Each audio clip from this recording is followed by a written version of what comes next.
Un peuple qui se ment est condamné à vivre dans le chaos. Cette parole du philosophe camerounais Fabien Ebousi-Boulaga est plus que d'actualité avec ce qui se passe actuellement au Cameroun, avec comme dernière démonstration du chaos dans lequel nous vivons l'horreur survenue à Kumba samedi 24 octobre dernier, où des enfants ont été massacrés en pleine salle de classe. Comme nous sommes si prévisibles, l'heure est au concours d'indignation. Il faut suivre la vague comme un phénomène de mode.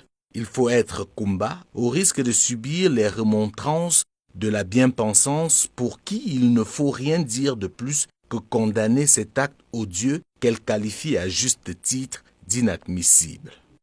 Mais à regarder de près, et même de loin, qu'est-ce qui est également inadmissible?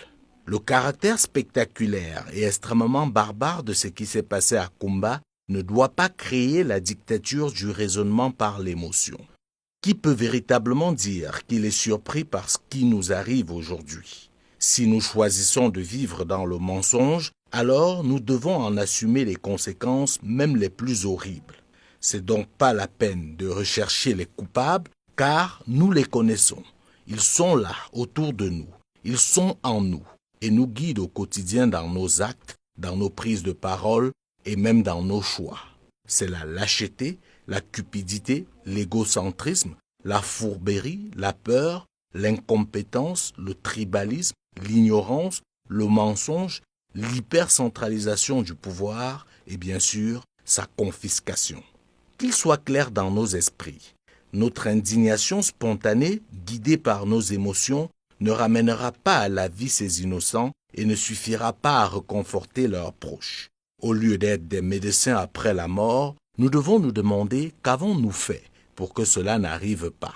Quand allons-nous enfin dans ce pays laisser les conséquences pour s'attaquer aux causes? Quand on veut guérir définitivement d'une maladie, on la traite. On ne se contente pas de faire disparaître les symptômes.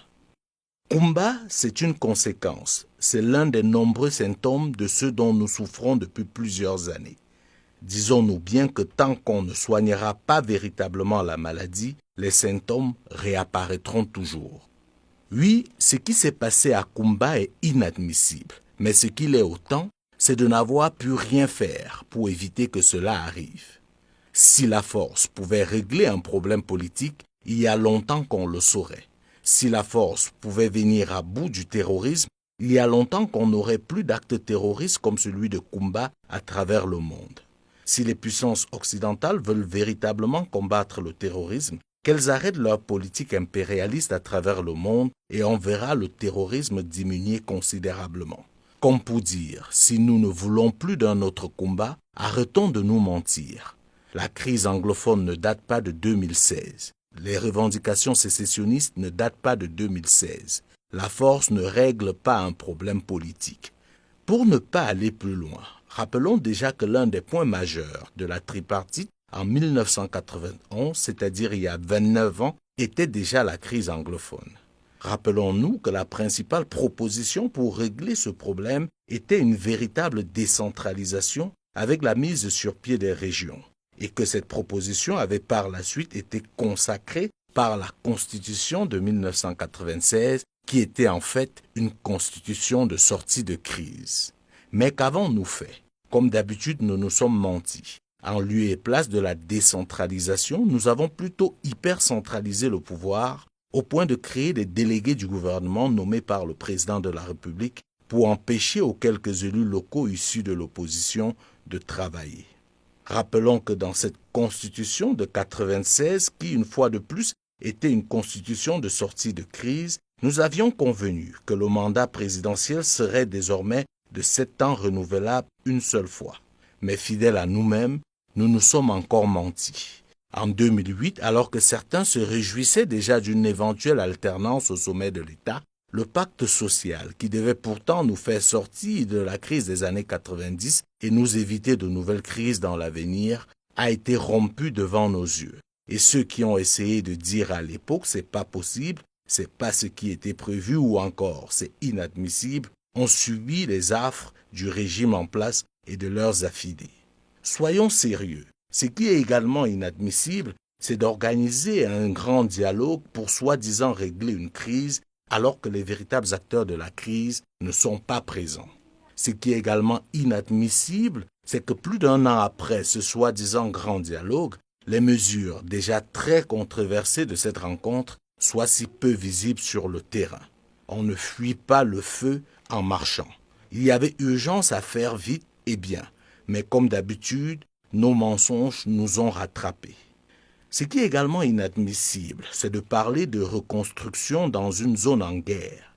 À quoi ça sert de reconstruire les écoles si c'est pour qu'elles soient brûlées ou attaquées une semaine après? Ce qui est également inadmissible, c'est de parler de désarmement, démobilisation et réinsertion alors que la guerre bat son plein. Ce qui est également inadmissible, c'est de penser qu'un mensonge répété plusieurs fois devient une vérité. Ce qui est inadmissible, c'est de connaître la vérité et préférer mentir pour protéger des intérêts égoïstes.